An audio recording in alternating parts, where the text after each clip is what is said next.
Welcome to the Hollywood Scholar. I'm Jed Morgan, and I just finished episode 3 of the 60th anniversaries for Doctor Who, The Giggle. And this is going to be a very short review compared to the predecessors of the 60th anniversary reviews because I can't be bothered to care. Apathy is the strongest emotion I'm feeling right now, and I'm just tired. Tired of fighting this fight to save Doctor Who, tired of saying the same things over again, that this isn't Doctor Who anymore, and this episode exemplifies that. And this just feels like I'm visiting the grave of an old friend, and there's nothing left but a aging tombstone. This isn't a dead franchise. This isn't a dying franchise. This isn't something that can be resuscitated. It's just gone. And that's how I feel after watching The Giggle because above all else, this episode was extremely boring and poorly written, even more so than The Star Beast, which I thought was one of the worst episodes of Doctor Who ever. And that didn't even come into play with the wokeness element. Even without the wokeness element, The Star Beast was very poorly written. The Giggle takes it to a new level that I just couldn't care throughout the entirety of the episode. The endless exposition that was in your face, nonsensical, performed by actors who had no idea what they were doing, the rough CGI, and just the overall lack of momentum in the story. Yes, there was some good music that made the audience think maybe something exciting is about to happen, maybe the plot is going to move forward, but it never really did. And quick edits also attempted to make it feel like this was fast paced, but it slogged along at an incredibly slow pace. That boredom was the primary feeling throughout all of it. If I were not reviewing this, or if I were not watching it with a panel of other people, that video will be coming out as soon as I can edit it for copyright. I simply would have turned it off because of how bored I was. This isn't Doctor Who. It doesn't feel like Doctor Who. And it doesn't seem to care that it's not Doctor Who. In fact, it relishes in the fact, specifically considering how the episode ended. But before I get any further, there will be spoilers ahead, so spoiler alert. Now, there's not much to talk about the plot because the plot is incredibly thin. Apparently, in the last episode, Wild Blue Yonder, when the Doctor put salt on the ground, he called a superstition, which is somehow a game, and the borders between universes are thin, even though that's not a game and that doesn't make any sense. Somehow that summoned the Toymaker into our universe in the past, where he was set to wreak havoc over everyone, leading towards a bi-regeneration where David Tennant split into two doctors with the same memories, the same person, but one doctor is Shudigawa, one doctor is David Tennant, and David Tennant is, of course, so tired and weak and been through so much. The young, more diverse doctor has to take over and refresh everything and breathe new life into it. So David Tennant's doctor just retires with Donna Noble's family, and they beat the Toymaker before this by playing catch. Yes, you heard that correctly. They play catch, the culmination of a 60th anniversary trilogy, a culmination to 60 years worth of lore, nearly so when it comes to the Toymaker's return, all came down to a game of catch. You'd imagine that the games that you'd play with the Toymaker would be interesting, fresh, or at least one of them would be. But we've got splitting the deck when David Tennant and the Toymaker in the Toymaker's own sub-universes where the rules don't make sense, physics don't make sense. We cut decks. And then we played a game of catch. That was the exciting, innovative games that were played with the Toymaker. It was incredibly underwhelming, and I couldn't be bothered to care through most of the episode. Now, that's where it comes to the plot. The rest isn't all that interesting because it doesn't make any sense. I want to highlight that again. The plot of The Giggle doesn't make sense. Huge chunks of it are just, oh yeah, that thing, it's a thing now. And that's about as much explanation as they go into it, such as why David Tennant's face returned. Just kind of like, oh, you're tired, so you chose this face again. That's not a real explanation. Oh, by regeneration, it's a myth. Totally shouldn't have happened, but it just kind of did. They never explain any of these things. It was cheap and lazy just to get some nostalgia out of the fan base with David Tennant and Catherine Tate's return. That's all this episode felt like before killing it, because there were so many moments that were taken just to mock the past, from Donna making fun of how he calls his companions. Companions? Oh, that's such a bad word. Don't call his companions. Well, what else is he supposed to call you? Mocking 60 years worth of history there, mocking how tired the doctor is, mocking him for all the Moffat companions dying or ending tragically, mocking that, and mocking how stupid and immature he was when he first encountered the Toymaker in his William Hartnell lifetime. There were so many jabs at the past that it was not subtle. And the other thing that wasn't subtle was the political commentary in this episode. It was rampant throughout the entire thing, from the references to all the right wing people are upset with what's happening, calling out a disabled person for not being disabled is apparently right wing, and how humans are innately evil, even though the big moment from Christopher Eccleston's run that made me love this show for the first time was when he said, you always think that you're going to die. You always think that global warming or asteroids are going to wipe you out, but you never consider the impossible, that you survive. Doctor Who has always been about hope, about seeing the best in people. But this farce of a doctor is like, you guys are all evil, you all suck, you all think you're right all the time. And it's personified by a right wing neckbeard stand in getting upset with the doctor because he's always right and the universe is wrong. And now they all think they're right, so it pisses him off.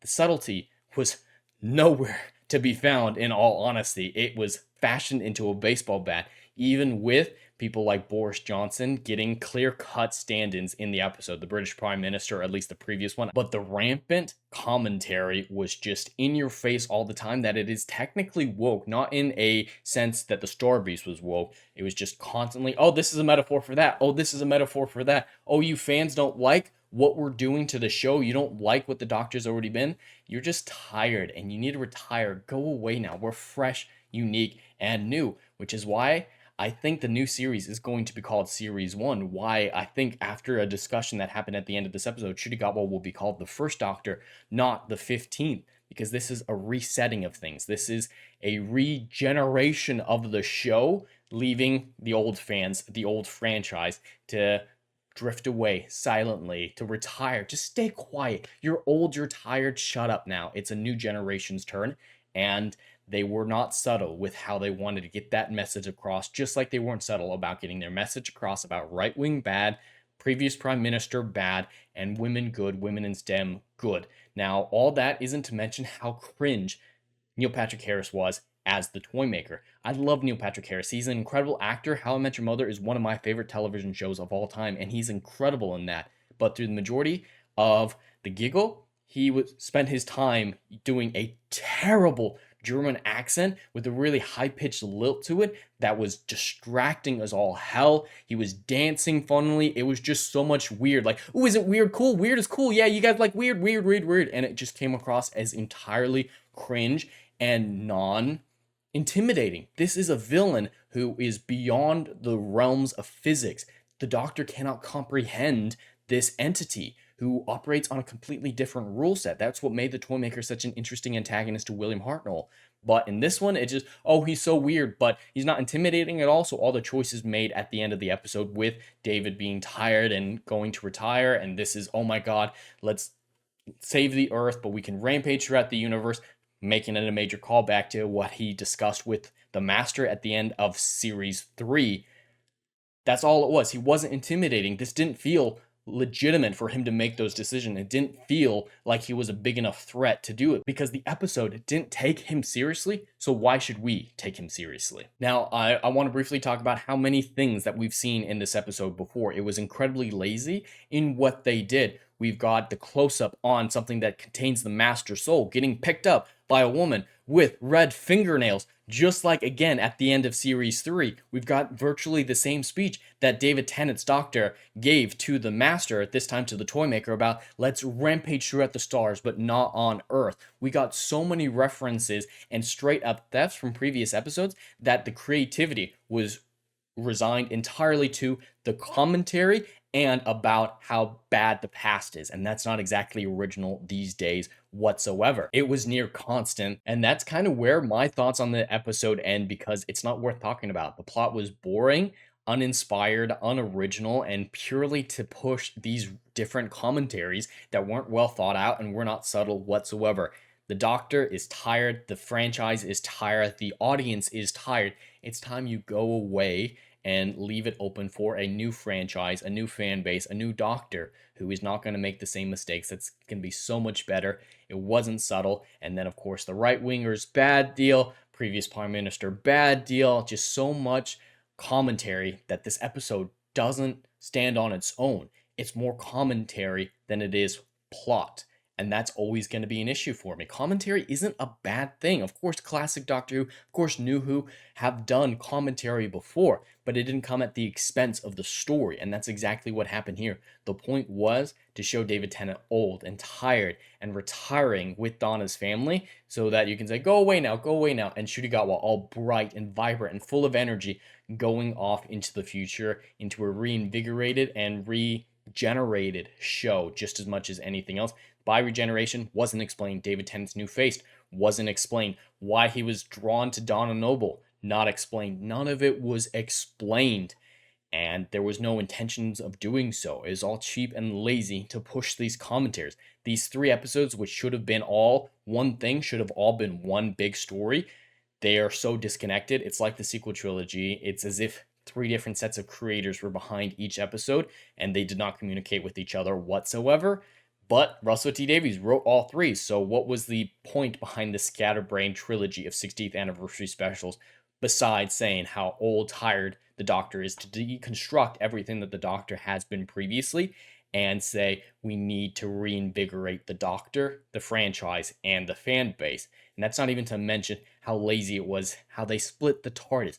Everything that was special about the Doctor is gone. His uniqueness is gone. If you can just hit the TARDIS with a hammer and make a second TARDIS, if the Doctor can just regenerate, why did that happen? Can it happen again? Is there an army of Doctors out there all regenerating from the same person?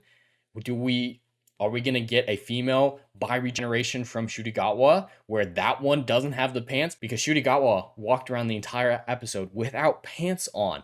Would that happen with a female? How would the regeneration handle something like that? Who knows? They didn't think this stuff through, so why should I spend any time breaking it down in depth? If they didn't bother to think it through, there's nothing to break down or think through from my end. But those are my thoughts on the giggle. This isn't Doctor Who anymore. I will be watching The Church of Ruby Road or whatever that Christmas special is called. I don't know if I'll review it. I don't know. I just want to have a position of informed criticism to talk about Shudigawa's series going forward, but I doubt I'll watch a single episode after that point because Shudigawa did not impress me. His acting was not all that good in this episode, and I'm not interested in seeing his era continue. Russell T Davies' era, at least this Russell T Davies era, continue.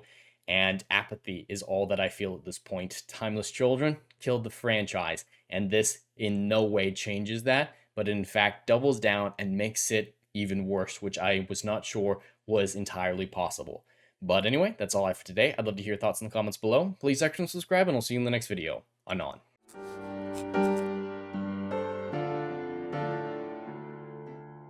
Hey, yo, are you feeling what I'm doing up in here? Oh, I know you are.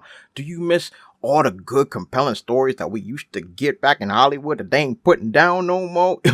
Oh, I know you missing it. So check out my book series, Odyssey of a Phoenix, a mythological epic about philosophy, morality, and modern-day mental illness issues, baby.